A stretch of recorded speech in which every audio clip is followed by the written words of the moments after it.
Hello and welcome back to Shades of Gay, another fantastic episode coming your way with myself, the gorgeous as I am, the stunningly handsome Rob.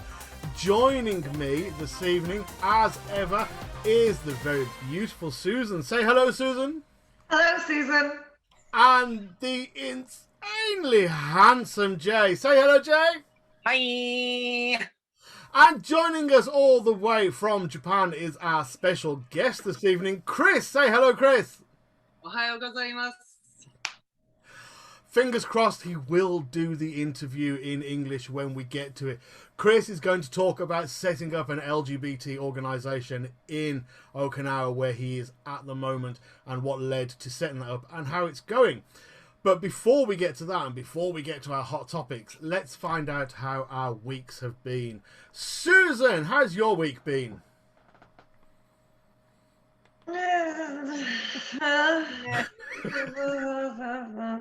It's January. I don't know when we're recording this. It's dry January. It's nothing to do. We're in lockdown. I pretty much lay on the couch all day today doing Sudokus. It's not great.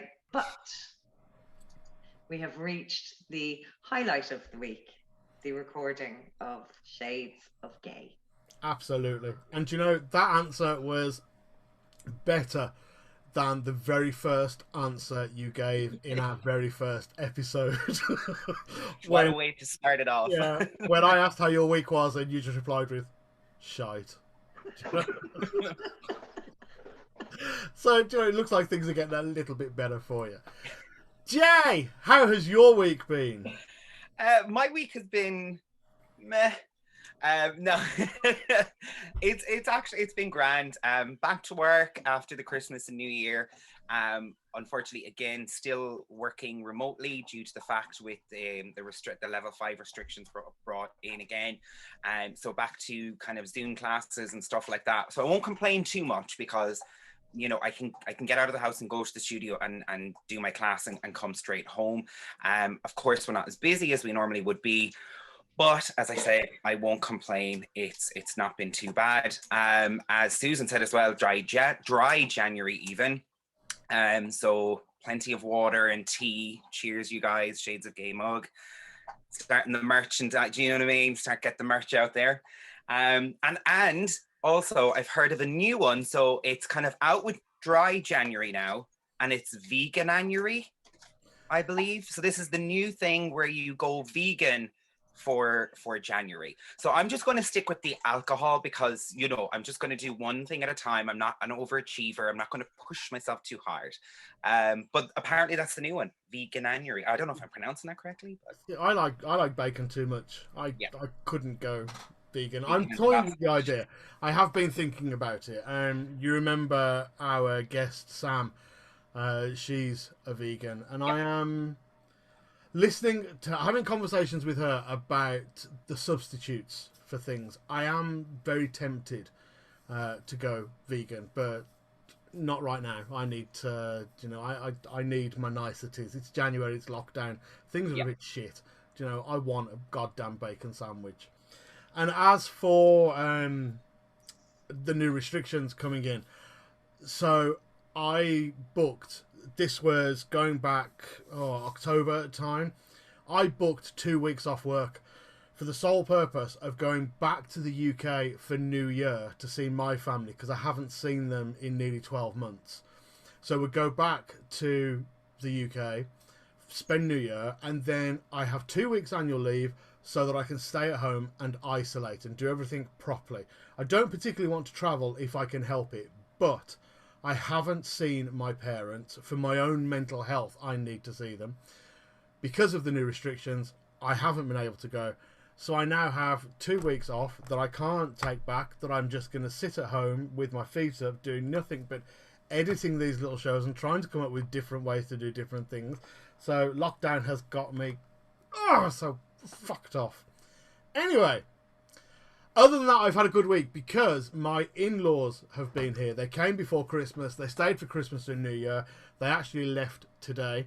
They've had a COVID test whilst they were over here, interestingly enough, and it was all clear. They've done everything properly, isolating, but it's actually made Christmas and New Year enjoyable. What could have been miserable, being stuck away from family, has actually been made really, really enjoyable having them around. Can I ask you a question on the in-laws just really quickly? Because I spotted something today on social media, and I hadn't heard or seen this before, and it was from Brad's mom, a post that she had put up, because obviously we're friends on Facebook, duh. And she had said they were just about to leave to start their journey home, and she had put like just about to leave, start our journey, leave Brad and Adam. And I was like, okay, I must ask Rob/Mama what this Adam thing is. And I saw then you had commented underneath it, and you were like, oh, you know, it was lovely, we're going to miss you, thanks very much, kind of thing. And I was like, oh, where's this Adam come from?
Wait until after the credits to see the story about why.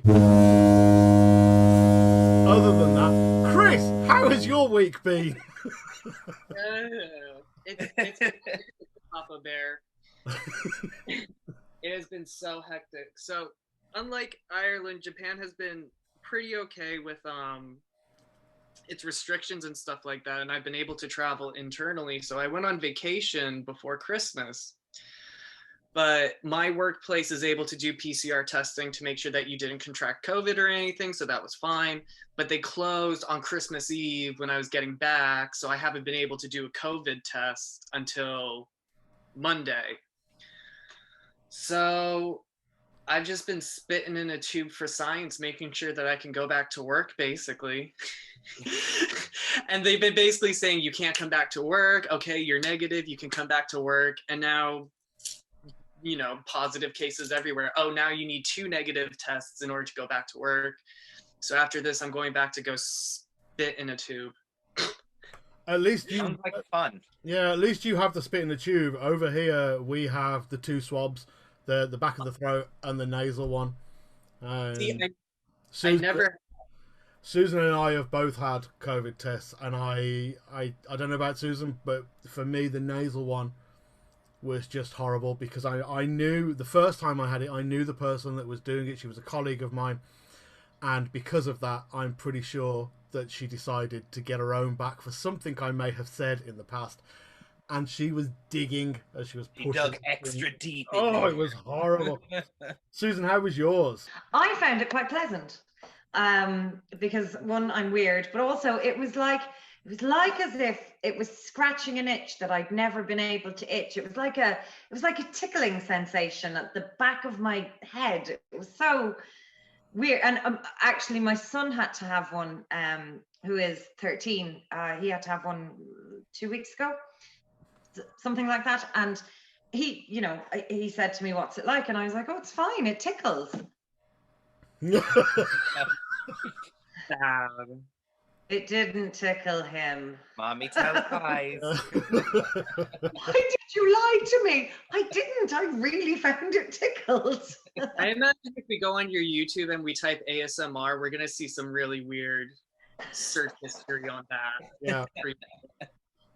Okay, well, because of that, I'm going to add that I'm on medication that makes I feel things. I have nerve problems with my leg and my spine. So I'm on medication that kind of dims my nerves an awful lot. So I don't feel things to the way other people would feel them. So that's probably explains that. Or else I'm just... That's why she's into that freaky kind of shit. I just have visions of Susan sat there with pipe cleaners, pushing them up as far as she can. No, could you imagine, like, she starts getting off on it, and she's like, oh yeah, that's it, that's the spot. What if she gets my mustache and starts up a magic show of just pipe cleaning, just like, here we go, kid.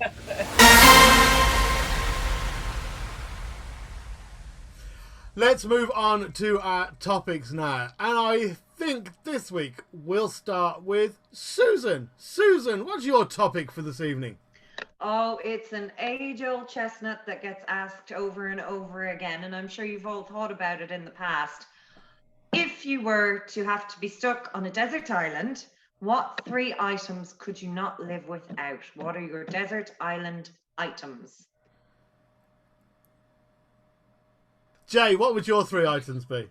It's actually funny because, Susan, you said there, you're like, oh, it's probably something that you've always thought about. And actually, it wasn't until you sent through your topic, I was like, oh shit, I've never actually really thought about that. And then I was trying to think of like some like real deep and meaningful stuff. And I was trying to think of real funny stuff. And I was like, no, I'm just going to actually tell the truth. 3 things that I couldn't live without: my dog, 1, food, 2, and porn, 3. Done. Easy. What more could you want? Like, a dog, BFF, I can chat to, right? She's not going to talk back, so she's just going to listen to me. I don't have to listen to her issues or her problems.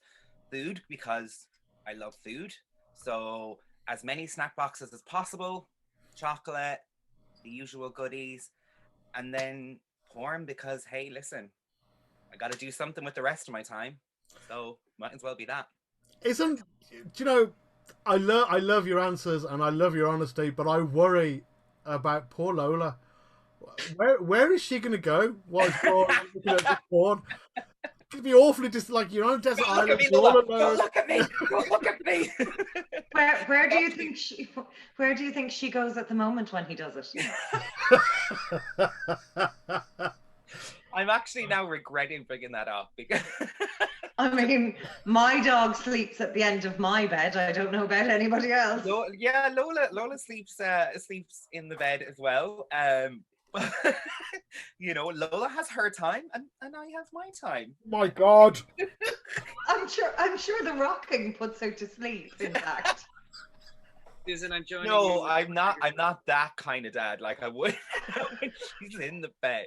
Not when she's in the bed. I'm actually like tearing up here laughing.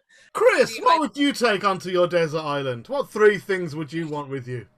So I got blackout drunk recently, and I watched the full Hunger Games basically. So I'm kind of always thinking of just like, what kind of island is it? Are there trees that I can climb? Am I entertained? Will I be able to jump off of these trees? You know, just kind of that stuff. So like, I don't know, bows and arrows or something like that. Like I've been away from like home for so long that the meaningful objects are just kind of like, I'm going to take this teacup that my friend gave me like 3 years ago and has such sense. No, like I'm not going to do that. I'm pragmatic. I like bows and arrows and a knife. Yeah, I think weapons would be useful. I see, Susan, when you said at the beginning that this is something we often thought about, you know about the fact that me being in Toastmasters, this is one of those questions that a lot of first-time Toastmasters bring up when they do table topics for the first time, because they're not too sure what to ask or how to formulate it. So it's a common one. It's one that we can all answer. And now I'm thinking about it. I'm like, well, actually, I don't know what I would take, because I actually don't think I'd live very long on a desert island. Stick me on a desert island. Give me absolutely everything I would need to survive for 10 years, and I guarantee you I will be dead in a week. If you gave me 10 years worth of food, I'd eat it within a week. I wouldn't know how to put up like different shelters. I can't climb a tree. I've got no upper body strength. I can't climb a tree to save my life. Ask me to strip a tree back to make bark to tighten vines up and things like that. forget it. I'm just going to swim out and let the shark gets me. I won't survive on a desert island. Susan, what would you take on a desert island? So I would definitely need several changes of clothes, clean, I would like very much to have with me. Because so my clean set of clothes, God, I can't remember the other two now. I'm so excited about my clean set of Great clothes. topic, great topic. Oh, my moon cup. I would like to have my moon cup. And then my third, even though if there was a way to charge it, I'd have to find a way, but I can't possibly live without my phone. If you ask me to live without my phone, I'll just die. So, desert islands, 3 things we would take on there. As you've heard, Chris has weaponry. Chris would be the one that I think I would want to have on the desert island with me. Jeez. Only because I wouldn't know where to look when Jay starts looking at porn, and I wouldn't know where to look when Susan starts fidgeting around with the moon cup. So I'll go with Chris. Thanks a lot, because I think I might survive then. Jay, what topic are you bringing to us this evening? So I wanted to talk about moving away from home, as we have Chris here as our guest, and we've all kind of lived in different places all over the world throughout the years. So I wanted to know, what are the things that you have really missed from home / Ireland when you have moved away? Milk. Okay, this is a very specific one, but Japan is really bad for milk. So when I was going on my trip recently, I went to Hokkaido in the mainland, and they're basically the only place that'll do like natural dairy from like the cows around the island that they have. You go to any convenience store, you get a milk from Hokkaido. It's the best thing. I came back home and I got milk from like where I live here in Okinawa, which is a subtropical island. Oh, hey, transition. And it was just depressing, but that's just a very specific example about Japan. But like, yeah, they're just, there are definitely a lot of things that you do miss about like, staying in a foreign country. You miss your friends, you miss your family, you miss your dog, grandparents and events and stuff like that. But it's really funny for me because before we started this, like an hour ago, I was in the shower and I was just there like, all right, I'm doing this for Rob because one time in 2017, Rob sent me a packet of biscuits because I posted on Facebook just like, I really want biscuits right now. Somebody messaged me and he was like, what's the matter, darling? Send me your address. So it's just like the little things, Susan, have you lived away from home?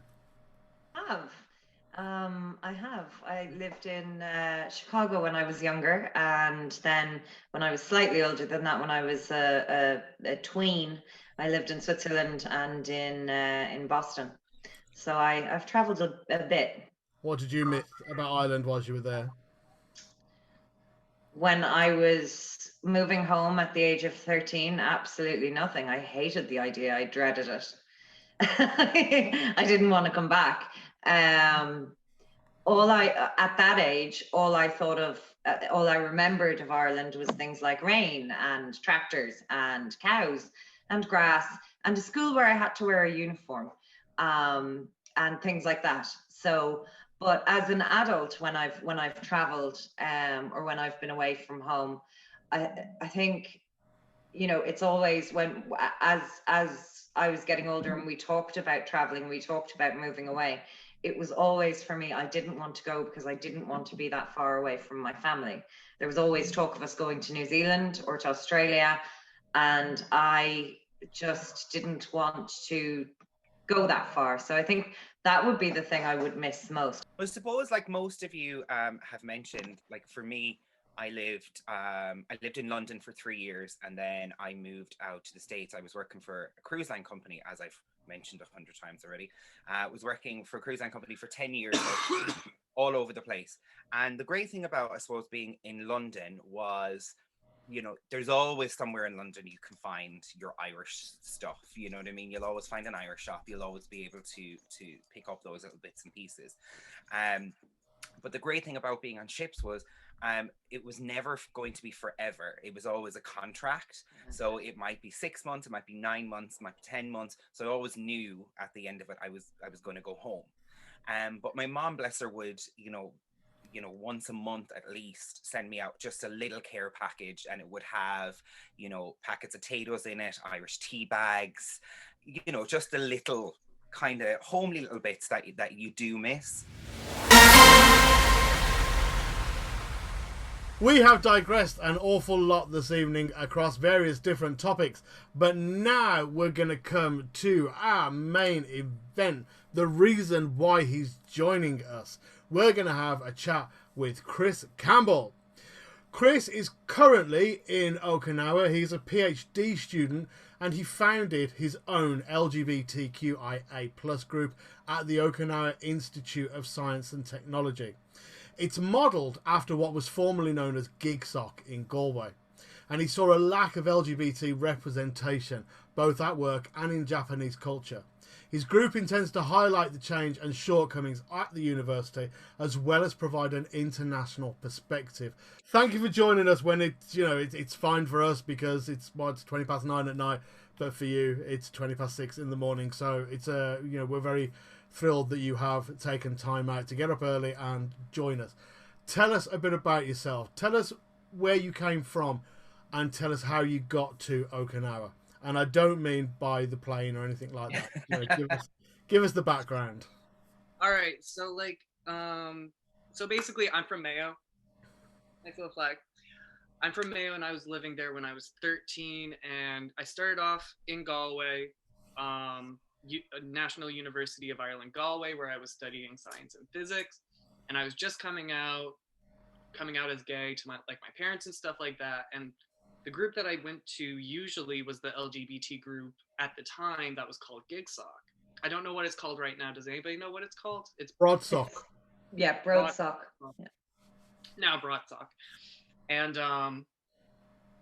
did a lot of my gay learning from this group and learning how to be, not be gay, not learning how to be gay, but learning about other things like sexual health, relationships, all these other things. The what was that? It was a pink training, all of the things that the universities in Ireland were able to give to their societies and stuff like that. So now graduating and then going to Okinawa, starting out as an intern and starting to study my program, I get there and I'm kind of okay, this is a multicultural institution, and I don't know who I'm going to be living with, what country are they going to be coming from. So I kind of receded in the closet a little bit for 2 weeks. And then I had jet lag, and then I just basically told them that hey, by the way, I'm gay. And then they're oh, okay, cool, awesome. So basically what was happening is that I was thinking that, oh, this is a multicultural institution. There are people from all around the world. I don't know who I'm going to be living with.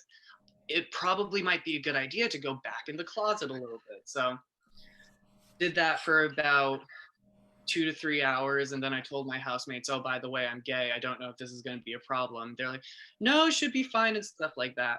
Mind you, I'm living with somebody from the Middle East who's quite conservative. That I came to learn about the conservatism about his life.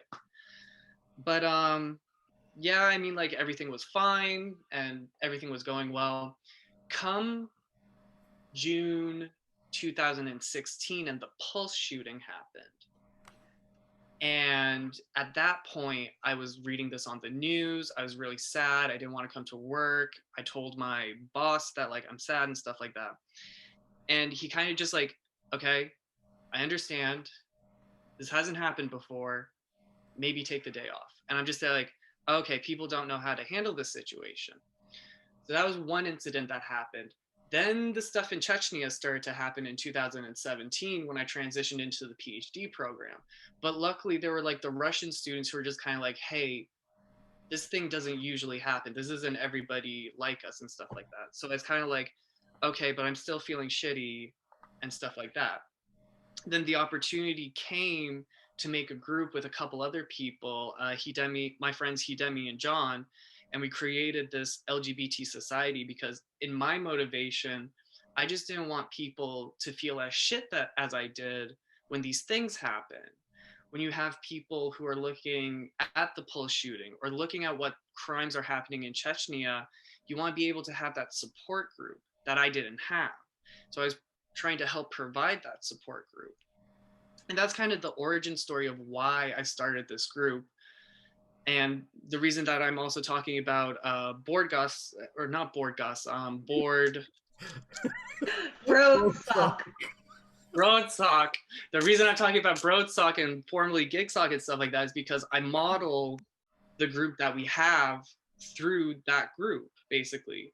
We came up with our constitution, we came up with the roles of like treasurer, president, vice president, stuff like that. And because we were creating this so quickly, we didn't have time to like suss out all the details and stuff like that. And we were still learning about the whole process. Mind you that the university as well at that time was like 5 years old. So we were seeing a lot of discrepancies in their work code and the code of conduct that maybe needed just like refinement for a more liberal student base. So we realized that like, oh, it's not just about supporting the emotional needs of the students. There's actually something that we can do here to help people who are coming in who are probably transgender or transitioning, or maybe they're like intersex or something. While we can't change the laws in Japan, we can still make their lives more comfortable inside of their workplace. And that's kind of the place that we started. And then, yeah, so now it's just basically grown into this thing where, you know, every year we do some sort of charity thing. That was one of our first events. We started a charity to give to a group in Okinawa. I think it was Ninjin, I think, or it's either Ninjin or Ningen. One of them is carrot and one of them is people in Japanese. So that's kind of a bad on my part, but we gave to a good cause though. There you go. We were giving to these charities basically, and we wanted to be able to get our name out there that like the institute that we work at, OIST, is, you know, trying to promote LGBT equality, and they're trying to promote these sorts of things and to show like people around Okinawa that like, oh, you know, we're trying to deal with these problems and stuff like that. Mind you, it's completely like a self-funded thing where we ask people for donations of like food or something like that to give for these charities.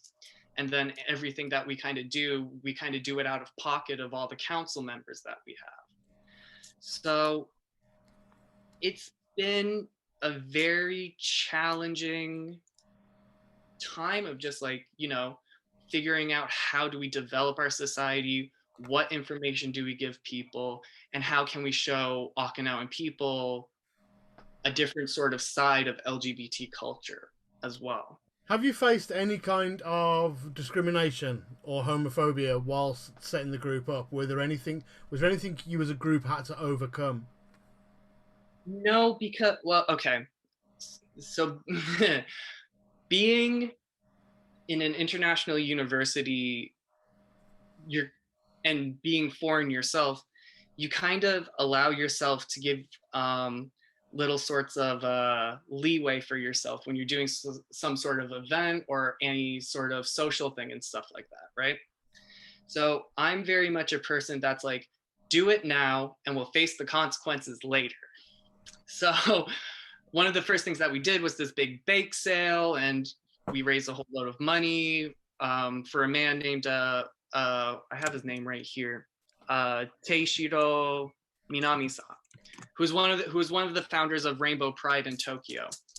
And we almost got a little bit of slack from the higher ups of just being like, you can't sell baked goods on like this property and stuff like that. And we're like, we just did, and we raised the money, and we're gonna send it, and they're gonna write an article about us. And they're like, you get one. But that was about the baked goods. Like, that was about rather than about the LGBT issue. Yeah, it wasn't about like it wasn't the LGBT issue. It was just kind of like, you know, it's just kind of like you have to do these things by the book, and I'm just there like, I can't read. So we just But threw it's the book back. it's also that kind of like, you know, it's better to ask for forgiveness than it is to ask for permission. So you know what I mean? Yeah. Like, Yeah, exactly. But in terms of like actually feeling like homophobia or things like that, obviously like any sort of workplace that you go to, nothing's going to be a utopia at any point, and you're going to see some sort of people questioning the motives of things that you're trying to push, especially social issues. All right, so people who are coming from places that aren't exactly LGBT friendly will kind of question your issues and question your motives. One of the things that we were able to do during the whole coronavirus thing, because we didn't have a lot of cases on this island, is that we were actually able to have a tiny little bit of pride, like a tiny little like LGBT pride. But some people were really confused about that because they were like, because this was during the time of Black Lives Matter as well. So they were like, why do you guys call it pride? Because like I associate it with like white pride and stuff like that, just because of everything that's happening. And you kind of, it's not so much homophobia. It's just that people aren't educated about some of these topics. So that was kind of one of the things that I experienced, where I got all the questions of just they're like, you know, have you ever been with a woman? You know, have you even thought about trying it? Are you a top or bottom? Does it hurt? And I'm literally just there like, please, that's not the questions you should be asking. But they're like the standard questions you'd get anywhere, not just in Okinawa. Yeah, exactly. They're the standard questions that you would get and stuff like that. Susan, are you top or bottom? Susan's the power top. I am everything to everyone. Yeah. Yeah, but it's kind of like one of those things. Like I would hear all the questions, so I kind of understood that like these are the questions that you have to, you know, be prepared for. So when we were doing the whole pride thing, it wasn't exactly kind of like, oh, we're gonna have a whole load of fun during pride. It's kind of like, we're scientists, we're nerds, we're gonna create presentations about intersex, and we're gonna teach people why it's wrong, or not wrong, but like why the things that they are doing to people are wrong, to consider that, like, you know, genital mutilation is wrong, basically, the whole sort of thing like that. So we understand. Had a whole series of well saved, Chris. Had a whole series of presentations and stuff like that. Yeah, because these were things that even I didn't know. I didn't know all about these things, about like, you know, what was intersex, for example. Mm-hmm. So Did we're you trying to send that education to people. Yep. whilst being over there, have you noticed much of a difference between LGBT plus culture compared to what you saw in Ireland? You know, is there much difference between the cultures? It is, and the only way I can describe it is that there hasn't been discrimination against LGBT people in Japan, saying that you can't do what you're doing, for example. Okay? That hasn't really existed. And in fact, it's ingrained in their culture that there were, you know, homosexual acts that were performed in their history and in their culture and stuff like that. The problem lies within the family and the idea of carrying the bloodline down. Okay? Mm-hmm. You could talk to some sort of family and you could be like, oh, what do you think of LGBT people? Like, I could ask that question to them and they'll be like, oh yeah, gay people are fine and stuff like that. But if it's their son, that's the different story. And I think we see that a lot everywhere. LGBT people are fine, but if it's in my family, that's the problem. And because of the whole idea of this shame culture as well, people don't tend to come out and they keep it a secret, right? Mm-hmm.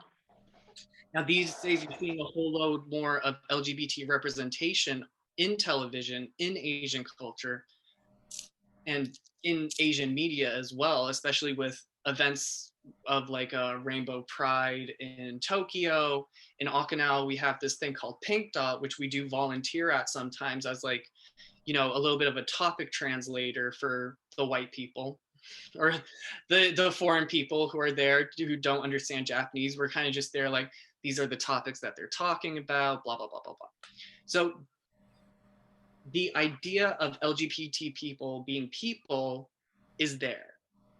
And it's just the steps to give them the protections that they need at this point. Because there's very few in Japan, and it's a little touch and go at the moment, especially in Okinawa. Yeah. But that shame culture that you talked about is not just within the LGBTQ plus community there, because I've seen it when it comes to the likes of people who are born with intellectual disabilities or Down syndrome. Again, it's that kind of sense that, you know, it's accepted as long as it's not, you know, within my family, because unfortunately it's like that the bloodlines and things like that, it's not seen as, you know, right. Yeah. I suppose. So, you know, it's very much a cultural thing. Absolutely, it's not just, you know, thankfully our community, it is a cultural thing. But it's great that you're there and that you're able to help. And like you said earlier on, I think the main word that we can use on this is educate. I think that seems to be what the consensus is from our conversation, is that it needs just education, really. It is a lot of education, yeah. Chris, what would you say to somebody who was looking to set up their own group, be it in Japan, be it in Ireland, be it anywhere around the world? If someone was looking to set up their own group, what would you say to them? What would you say the first steps? What do they need to consider? Make a plan, throw it out the window. No. So I mean, take your time and plan these sorts of things, right? Know the area that you're in and try and play off of the area that you're in first before you start going, you know, clack to the clack down to the president's office being like, we want more sequin. Start small. It's like having a business, right? You have to be able to start with an idea, pitch the idea, sell it really well, and then move your way up from there, basically. Because we just wanted to show attention to the LGBT community, there's been such a knockoff effect in the university where a lot of the code of conduct in our not constitution, but the work conduct and the handbook of how you're supposed to act at work doesn't use any he or she pronouns. It always uses they. We have transgender bathrooms that are specifically there for transgender people. We've been able to make protest statements whenever anywhere outside of the university is trying to like dissolve or not be able to give LGBT rights. That was a fun kettle of fish to have for myself, where I had to write a letter. Yeah, and it's just making sure that people are aware in your area as well. Be aware of the things that are happening in your town, area, city, and then start there as well. Thank you very much for that, Chris. Unfortunately, we have run very short of time, so we won't have time to discuss your naked ribbon dancing, but I'm sure if I ask you nicely, you'll send me videos and we can insert them into the little edit. We also didn't get a chance to talk about why I've got pictures of you soaped up in the shower, but maybe that's for another episode coming up. You can subscribe to my OnlyFans. It's okay. We're still in friends. I hope I get the friends and family discount. For you, Papa Bear. Quick little story. My professor's wife said that my mustache looks like a dirty 70s porn stash, and I used that OnlyFans joke on her, and she was disgusted. I actually think, and I'm either I'm wrong or Susan hasn't picked up on it, but I actually think you look like I can't remember his name, but the guy from the Umbrella Academy. Robert Sheehan. Yeah, in the movie. Yeah. Robert Sheehan is playing me in the film of my life. So next time we have you on the show, you're going to have to audition. Oh, I guess next time. Okay. Well, you know, seriously, I would like there to be a next time, because I can remember you leaving Galway and going over to Japan, and we all used to joke and call you the twink. You know, the twink on the scene. Exactly, you see? Now I see the pictures of you holding yourself up in the air on the ribbons. I think it would be an interesting story to hear you going from twink to twunk. So I think we should have you on again. As ever, it's been a privilege to be the host this evening of Shades of Gay. Thank you to Chris Campbell for joining us early in the morning all the way from Okinawa in Japan. And thank you to my two beautiful, stunning hosts, Susan and Jay. We will be back next week, same time, same place. We will see you all then. Bye! Bye!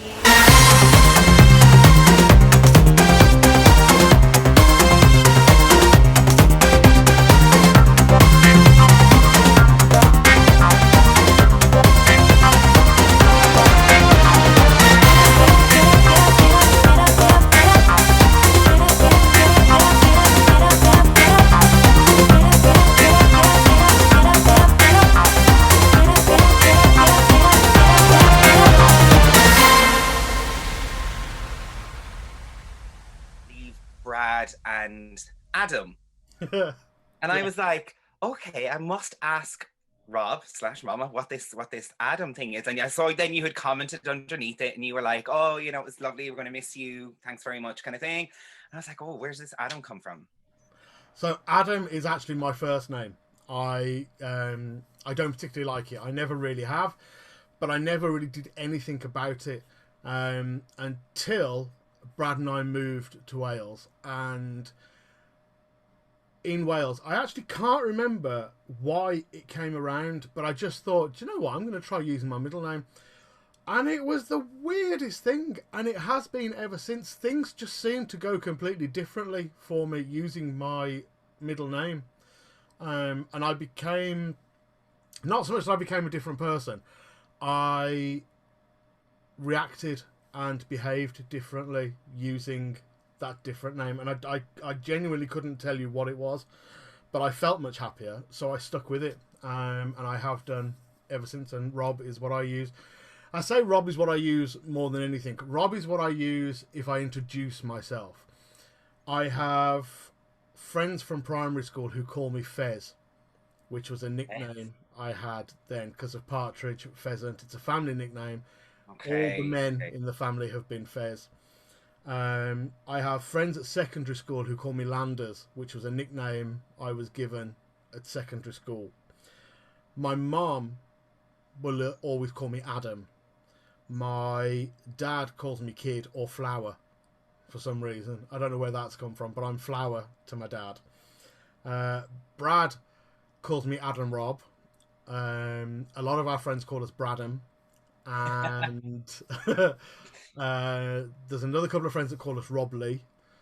But yeah, I'd say most people now know me as Rob. And I rarely use Adam. Adam's like on the doctor's certificates and on the driving license. And that. Stuff. But, yeah. We're never going to get to the topics, but I just want to put it out there because, or to how Chris's week was, because when I was growing up, I was called Sue, and when people call me Sue now, it really annoys me, and there are a couple of people who do it on purpose just to piss me off. Speaking of in-laws, should I say that? But it really annoys me, and I feel like Sue and Susan are two totally different people. And I was wondering, Rob, you were saying the same thing, and that's what reminded me. But does it bother you when people call you Adam?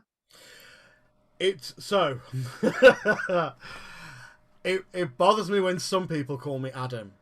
Some people seem to think that calling me Adam will get me angry or will get some kind of reaction. It won't. Adam is my name. If you call me Adam, you're just calling me by my name. I couldn't give a shit.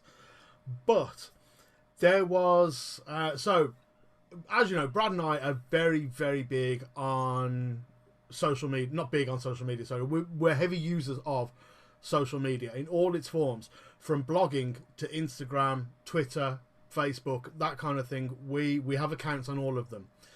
Anyway, there was this blog site that Brad and I used to write thoughts and feelings on, and we made a couple of friends on there.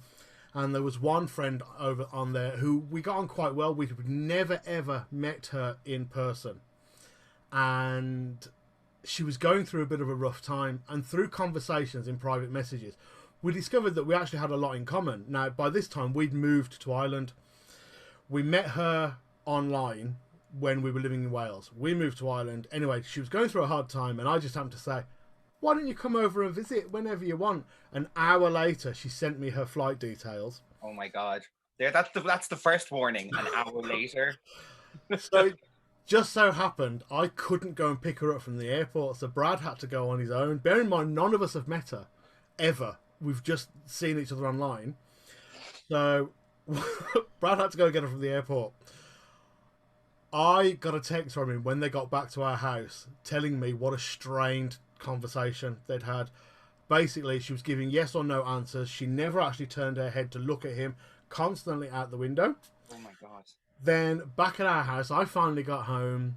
Brad's a fantastic cook, so he was doing dinner, and I were sat on the settee, but at opposite ends of the settee. Within seconds, she flung herself round and had her head on my lap. She grabbed hold of my hand and put it on her breast.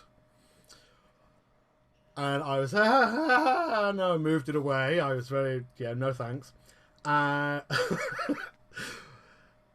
Brad called everybody for dinner, and she started playing on one of the PlayStation or something like that. Literally as he called, she started playing. We had to lock the bedroom doors because she just became far too, it was absolutely horrific. Anyway, we dropped her back at the airport and off she went. She went goodbye. Brad and I realised what a huge mistake we'd made with this absolute fucking nutcase in our house. She got home and she wrote this massive big blog article about what a fantastic time she'd had, how great Brad and I were, and throughout all of it, she called me Adam. She's never ever known me as Adam, the same as none of you have. You've never known me as Adam. You call me Adam, I don't care, but you've never known me as Adam. She never had. But while she was there for the weekend, we had a conversation about me being called Adam, and I pointed out that with people who don't know me, if I introduce myself as Rob, I don't want them to call me Adam. If they do, then I kind of take that as a bit of a slight, that you're doing it on purpose. So she wrote this whole thing calling me Adam, and I messaged her and just said, I told you I don't like that name. She apologised and changed it all to Papa Bear. The entire blog entry, I was called Papa Bear throughout it, and I just put, that just feels a little bit worse. So she changed it to PB. And the whole blog entry was what a great time she'd had. What's wrong with calling you Rob? I was going to say, why didn't she just fucking call you Rob? Like, if you're going to change it to your fucking name, Rob. Easy. About a week later, over something else, we had this big online disagreement and row, and she didn't speak to us again. 3 years later, she suddenly announces that she's pregnant. She has a bouncing baby boy, which everybody in her circle of friends thinks is mine, thinks I'm the father. Because of the one with the big red beard. Yeah. And she calls the baby Adam. Stop! That's like single white female shit going on right there. Like, that's what that is. That is like single white female right there. That's crazy shit. Do you know what? Okay, look. We've digressed a huge amount, but I think that was quite an interesting story, and it answers Jay's question completely fully about me being Adam and not Rob. So what I'm going to do when I edit it, I'm going to put this at the end after the credits. So